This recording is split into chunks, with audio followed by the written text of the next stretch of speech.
दशमी, ग्यारस और द्वादशी। दशमी, एकादशी और द्वादशी। एकादशी का व्रत, दशमी की रात्रि को जो आप भोजन करें वो सात्विक करें। एकादशी के दिन भोजन ना करें, अन्न का भाग ग्रहण ना करें। अन्न का भाग ग्रहण ना करें।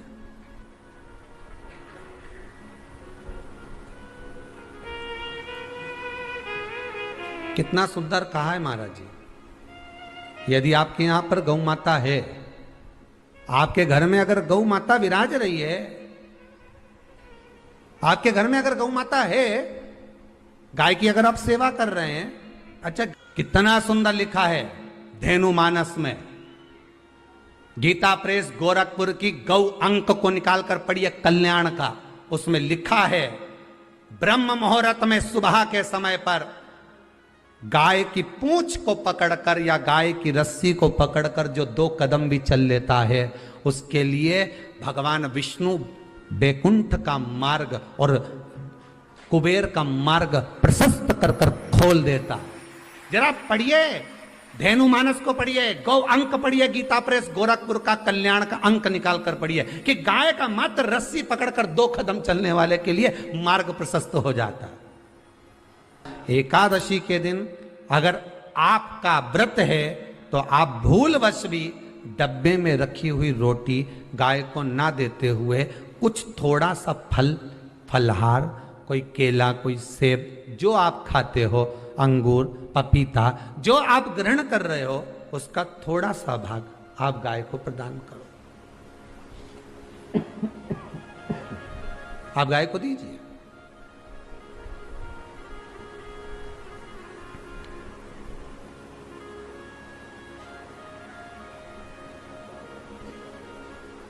थोड़ा सा भाग आप गौ माता को प्रदान करो, थोड़ा सा।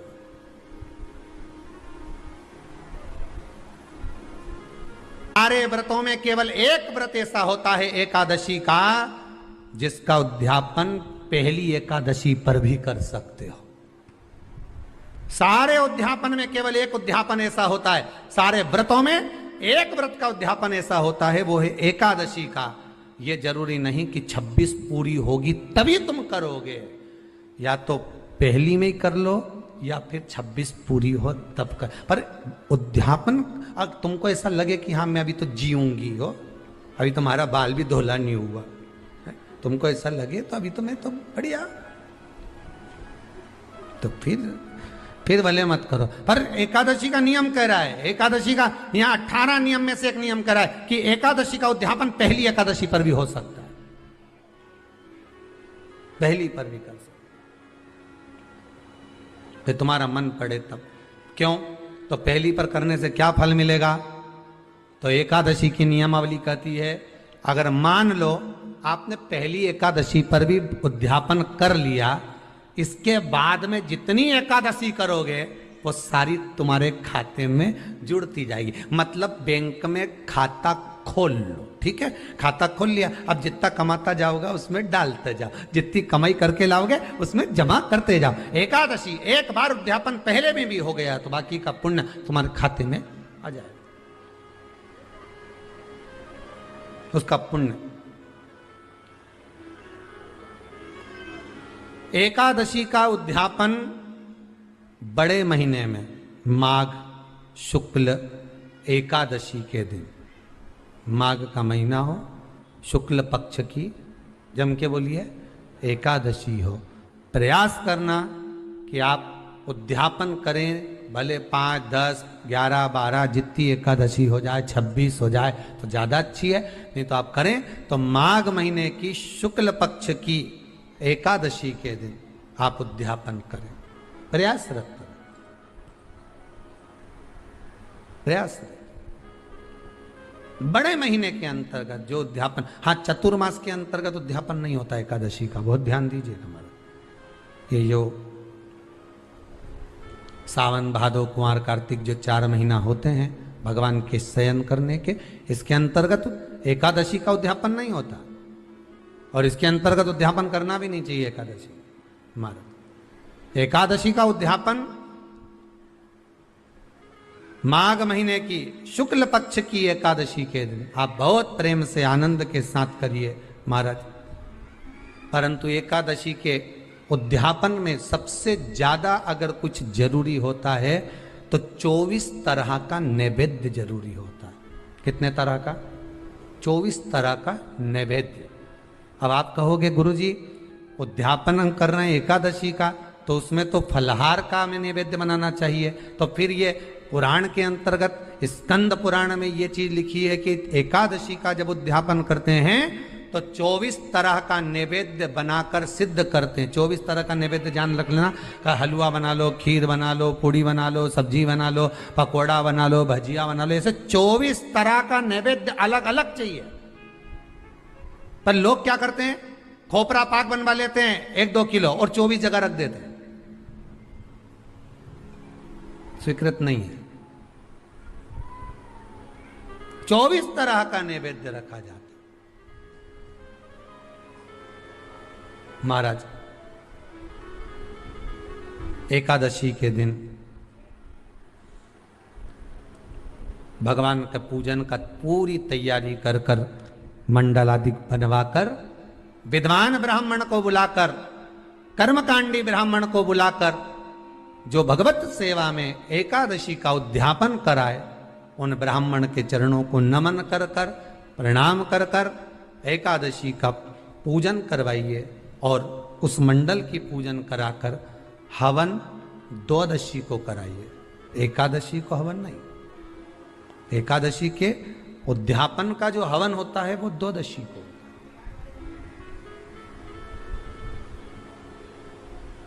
एकादशी का उद्यापन द्वादशी को बड़े प्रेम से आप खूब आनंद से हवन पूजन कराओ। पूजन कराने के बाद, हवन कराने के बाद 26 जोड़े ब्राह्मण ब्राह्मणी के बुलाकर भोजन कराकर उनको भाव से जो आप समर्पित कर सकते हो, जितनी आपकी सामर्थ्यता हो, उस सामर्थ्यता के अनुसार आप दान धर्म पुण्य करो, आप उन्हें प्रदान करो। और बन सके तो एकादशी की रात्रि को भी जागरण करें और द्वादशी के दिन जिस दिन हवन करें उसकी भी रात्रि को कुछ जागरण करें। जागरण का मतलब पहले भी कथा में कहा, प्रदोष की कथा में वर्णन किया था। हम ये नहीं कहते कि तुम पूरी रात जगो। हमारा तो निवेदन है 15 मिनट का करो, आधे घंटे का करो, 20 मिनट का करो, पर रात्रि के समय थोड़ी देर अगर एकादशी का उद्यापन कर रहे हो तो जागरण थोड़ी सी देर अवश्य करें। नहीं कर सकते अकेले बैठकर राम नाम जप ले, भजन कर ले, पर करो। कि नारी के मुख से अगर एक बार निकल जाए कि मेरी जिंदगी तुमसे विवाह कर कर बेकार हो गई, उस समय नारी का साथित्व समाप्त हो जाता है। इसलिए माताओं आपसे निवेदन है, जिंदगी में सारी लड़ाई लड़ना, सब कुछ बोलना, पर अपने पति से यह मत कहना कि तुमसे विवाह कर कर मेरी जिंदगी बेकार हो गई। क्योंकि विवाह तुमने किया है पर भाग्य उसने लिखा है। भाग्य लिखने वाला वो है। और आपसे फिर निवेदन करूंगा, राम मंदिर जाओ, कृष्ण मंदिर जाओ, शिव मंदिर जाओ, भवानी के मंदिर जाओ, तुम्हारे 33 कोटि देवताओं के मंदिर चले जाओ, गणेश जी के मंदिर जाओ, तुम्हारी मर्जी पड़े उस देवता के मंदिर जाना, कोई तुम्हारा भाग्य नहीं बदल सकता। जो तुम्हारी किस्मत में लिखा है वो तुमको भोगना पड़ेगा। तो बदलेगा कौन? तो उसका भी प्रमाण हमारे यहां शिव महापुराण कहती है। एक पारो नाम की विधवा स्त्री थी।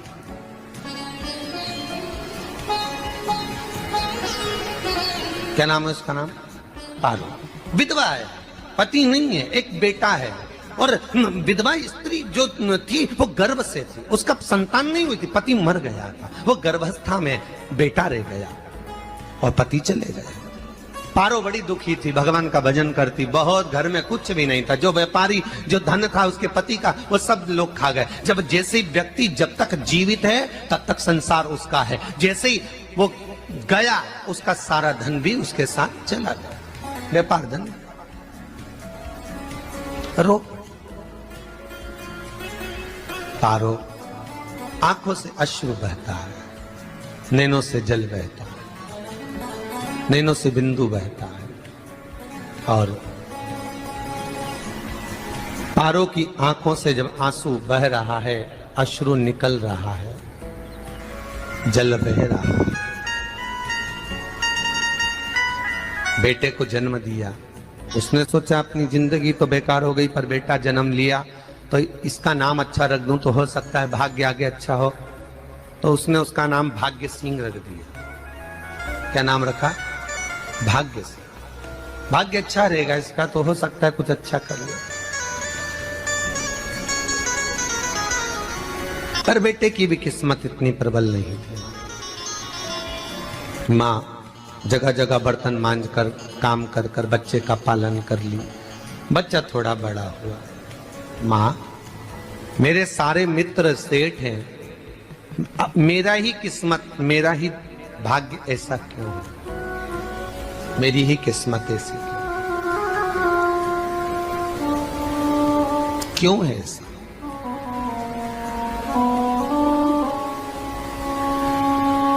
माँ मेरी किस्मत में इतना दुख क्यों लिखा है? माँ भोजन तक हमको समय पर नहीं मिलता, हमारा भाग्य ऐसा क्यों है? माँ हमारी किस्मत ऐसी क्यों है? माँ कहती है बेटा जो ललाट पर लिखा उसे कौन टाल सका। माँ बच्चों को समझाती है, माँ बच्चों को कहती है, धीरे धीरे समय निकलता है। माँ एक बार बता माँ, तू कहती है कि सब भगवान ने लिखा है भाग्य में, तो भगवान कहाँ मिलेगा मुझे बता दे। माँ बोलती है ऐसी कोई जगह नहीं जहाँ भगवान नहीं। वन में मिलेगा? हाँ मिलेगा। माँ का कहना मानकर भाग्य सिंह वन में चले गया और घने जंगल में भाग्य जब गया भाग्य सिंह, और घने जंगल में जब पहुंच गया, ढूंढते ढूंढते ढूंढते ढूंढते ढूंढते तो भी भगवान तो भगवान, भगवान की छाया तक नहीं मिली। भगवान की छाया तक। आंखों में जल भर गया, बेहोश होकर गिर गया। शाम का समय था, विष्णु और लक्ष्मी निकल कर जा रहे थे। लक्ष्मी और विष्णु जाते जाते उसको देखकर रूप बदल के उसके पास गए। बेटा आपका नाम क्या है? हमारा नाम भाग्य सिंह है। कहाँ जा रहे हो? भगवान से मिलना है हमको। क्या काम है तुम्हें भगवान से? भगवान से पूछना है कि मेरी किस्मत ऐसी क्यों बनाई, मेरी किस्मत में गरीबी क्यों लिखी, मेरे भाग्य में इतना दुख क्यों लिखा। मुझे भगवान से पूछना है कि मेरी किस्मत ऐसी क्यों बनाई, मेरी किस्मत में इतना दुख क्यों लिखा। इतनी तो भगवान बोले ये तो देखो भाग्य भाग्य की बात है, सबके भाग्य में अलग अलग होता है। नहीं नहीं मुझे भगवान से पूछना। तो हुआ क्या? मैं बहुत गरीब हूं, मैं बहुत दुखी हूं। भगवान से प्रार्थना है कि मुझे कुछ मेरी जिंदगी का अच्छा कार्य कर दीजिए। लक्ष्मी जी को दया आ गई। नारायण से बोले प्रभु इसको कुछ दे दो, थोड़ा सा इसके ऊपर कृपा कर दो। नारायण बोले इसके भाग्य में नहीं है लक्ष्मी, इसके भाग्य में नहीं है लक्ष्मी। लक्ष्मी मैं दे भी दूंगा तो इसकी किस्मत में नहीं है। लक्ष्मी कहती है आपका काम देने का है, आप तो दो। भगवान ने कहा लक्ष्मी नहीं है भाग्य में, तुम तो दे दो। लक्ष्मी जी के कहने पर नारायण ने उसको एक हीरे का हार दे दिया। ले ये ले हीरे का हार। वो प्रसन्न हो गया, हीरे का हार मिल गया। और हार लेकर वो चला, और चलते चलते उसने सोचा मेरी मम्मी को दूंगा, मेरी माता को दूंगा, माँ बड़ी प्रसन्न हो जाएगी। हीरे का हार लेकर जा रहा था। हार ले जाते उसको रास्ते में इतने में उसको तुरंत उसी समय पर कहीं सोचादि कर्म के लिए जाना पड़ा। उसने सोचा इस हार को इस पत्थर पर रख देता हूं, अभी आऊंगा वापिस इस हार को उठाकर घर लेकर चले जाऊंगा। और सोचादि कर्म के लिए वो चल दिया। गया, हाथ धोकर आया, इतने में चील उड़ती उड़ती आई, उसका हार लेकर चली गई। आके रोने लगा। माँ को जाकर कहा माँ किस्मत तो देख, इतना जोरदार हार मिला था हीरे का, पर भाग्य में नहीं था, नहीं मिला। इतने में वो रोता रोता तुरंत फिर भगवान के पास गया। रोता बिलखता फिर पहुंच गया वन के अंदर, फिर भगवान मिले। भगवान ने पूछा अब क्या हुआ? प्रभु मेरा हार तो वो हीरे का, मेरा हीरे का हार ले गई चील। भगवान बोले देख भैया हम तो तेरी किस्मत में था, वो कर दिया, अब आगे तू एक काम कर, ब्रह्मा जी से जाके मिल। ब्रह्मा जी कहाँ मिलेंगे? यहां से आगे जा, ब्रह्मा मिल जाए।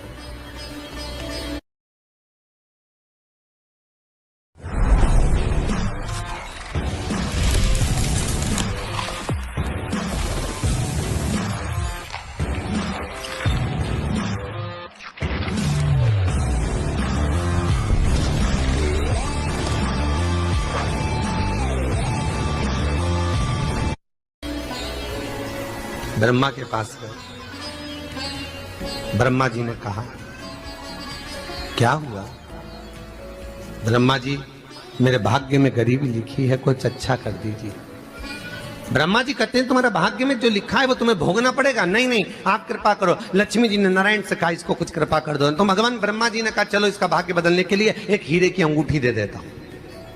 भगवान ने उसको हीरे की अंगूठी दे दी। अब हीरे की अंगूठी दी, फिर वो लेकर चला। इतना खुश था, अब मुझे हीरे की अंगूठी मिल गई, अब मुझे हीरे की अंगूठी मिल गई। इतना प्रसन्न होकर जा रहा था, इतने में इसको लग गई प्यास। इसने सोचा पानी पी लूं। पानी पीने के लिए इसने मुंह को करा नीचे, जेब में रखी थी अंगूठी, वो पानी में लुढ़क गई। लुढ़कते से एक मछली निगल गई, अंगूठी भी हाथ से। देखिए, कोई कितना भी साथ दे दे, पर भाग्य में अगर सुख लिखा होगा तो वो अपने आप मिलेगा। नहीं, फिर आया, फिर मां से कहा मां ऐसा हो। मां ने कहा चल जाने दे, तू रोज रोज बहाना बना के चले जाता है, दिन भर इधर उधर घूमता रहता है, शाम को आता है और बहाने बना के कहां की स्टोरी सुनाता रहता है, ना जाने कहां की कहानियां सुनाता रहता है। चल काम पे जा, कुछ काम कर तो भाग्य बदलेगा। नहीं नहीं मां, मैं सत्य बोल रहा हूं। नहीं माना, फिर चले गया। नारायण ने कहा एक काम करो, अब तुम शंकर जी के पास जाओ। शिव जी के पास गए। भोलेनाथ जी ने उसको हीरे की पोटली दे दी। वो हीरे की पोटली ले जाकर अब की बार सोचा कहीं रुकूंगा ही नहीं, सीधे घर गया। मम्मी को याद करा, माँ नहीं थी। उसने एक लोटे के अंदर हीरे रख दिए। मैं माता को ढूंढ के आता हूँ। माँ को ढूंढने गए, इसमें चोर घुस गए घर के अंदर, लोटा ही ले गए हीरे का। फिर आके देखा, फिर माँ ने कहा, फिर बहाने बनाया तूने, फिर स्टोरी सुने, फिर कहानी सुने।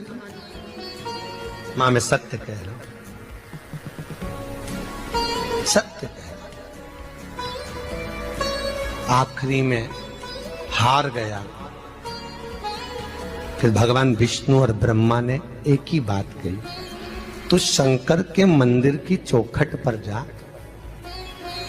वहां क्या करना पड़ेगा मुझे? कुछ मत करना, केवल उसकी चौखट पर जाकर उसका दीदार करना, उसका दर्शन करना। उससे क्या होगा? भगवान विष्णु और ब्रह्मा कहते हैं 33 कोटि देवताओं के पास जाएगा तो कुछ नहीं होने वाला, पर शंकर के दरवाजे पर भाग्य देवी रोज प्रतिदिन झाड़ू लगाती है। कौन झाड़ू लगाती है? भाग्य देवी। आपसे निवेदन है, बहुत सुंदर कथा है, इससे समझना कि विष्णु ब्रह्मा राम कृष्ण आदि 33 कोटि देवताओं के पास तुम चले जाओ, कोई तुम्हारा भाग्य नहीं बदल सकता।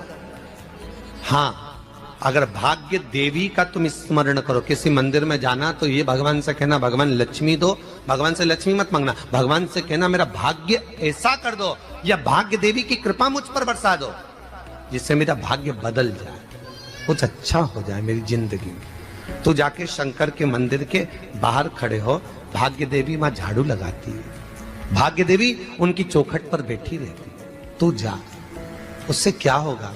बस देवता तो तेरी जिंदगी बदलने के लिए कब से इंतजार कर रहे हैं, पर तेरा भाग्य नहीं बदल पा रहा। तेरा भाग्य बदलेगी तो भाग्य देवी ही बदलेगी। गया, शिव मंदिर के दरवाजे पर जाकर खड़ा हो जाता, भीड़ होती तो दरवाजे से दर्शन कर लेता, बाबा से नयन मिलाता, रोज प्रतिदिन जाता। एक दिन शंकर जी ने भाग्य देवी से कहा, देवी इसका भाग्य बदल दो। देवी कहती है, भोलेनाथ इसकी किस्मत में ब्रह्मा जी ने यही लिखा है दुख, इसकी किस्मत में ठोकरें खाना ही लिखा है। भाग्य देवी तुम मेरे दरवाजे की झाड़ू लगाती हो, आज इसके भाग्य की झाड़ू लगाई। भाग्य देवी ने कहा, भोलेनाथ आप कह रहे हो? हाँ मैं कह रहा हूं, क्योंकि मेरे दरवाजे पर इतने दिन से रोज आ रहा है और मेरे दरवाजे से खाली चले जाए अच्छा नहीं लगता। भाग्य देवी ने भाग्य बदला। एक सोने का सिक्का झाड़ू लगाते लगाते दरवाजे पर पटक दिया। उस सोने के सिक्के को लेकर वो चला और सोने के सिक्के को ले जाकर उसने माता को दिया। अब भाग्य कैसे बदलता है वो देखिए। सोने का सिक्का लेकर गया और तुरंत वो सोने का सिक्का घर में पहुंचा। रात से ठाठ हो गया, बेचकर भोजन की व्यवस्था करी। एक दिन मां ने सोचा कुछ ऐसा करूं कि मैं मछली का व्यापार करूं, और मछली खरीदने के लिए गई। और मछली खरीदने के लिए गई, जो मछली मिली दे तो दी व्यापारी ने, परंतु घर लाते लाते वो मर गई। मरा तो काटा तो इसमें से हीरे की अंगूठी मिल गई। अंगूठी तो मिली, इतने में माँ ने कहा देखो भगवान ने बड़ी कृपा करी, हीरे की अंगूठी मिली। बेटे ने कहा ये मेरी ही अंगूठी है। मछली निगल गई थी। माँ ने कहा बेटा जाओ, थोड़ा आज ब्राह्मण भोजन करने आएंगे, थोड़ी लकड़ी काट कर लिया। बेटा लकड़ी काटने गया, एक पेड़ पर, सूखे पेड़ पर चढ़ा लकड़ी काटने के लिए। काटते काटते उसको पेड़ की डाली पे एक हार टंगा हुआ दिख गया। वो हार वही था जो हीरे का चील लेकर गई थी। वो हार प्राप्त हो गया। आते आते रास्ते में प्यास लगी, सोचा कहीं एक आध बर्तन मिल जाए, पड़ा हुआ तो लोटा पड़ा हुआ मिल गया जिसमें हीरे पड़े हुए थे। जब भाग्य चलता है तो सारी रास्ते अपने आप खुलते खुलते खुलते खुलते चले जाते हैं। जब भाग्य नहीं चलता तो चाहे कोई हीरा दे दे, चाहे कोई सोना चांदी दे दे, चाहे कोई फैक्ट्री खुलवा के दे दे, तो भी कुछ दिन में ठप्प हो जाए। भाग्य चलेगा तो धन आएगा, भाग्य नहीं होगा नहीं। तो भी कुछ मत करो। क्या करना है बोलो तो? जब भाग्य अगर दिक्कत दे तो कहीं जाने की जरूरत नहीं है। एक ही काम करना है, शंकर के दरवाजे पर जाकर उसका दीदार करना।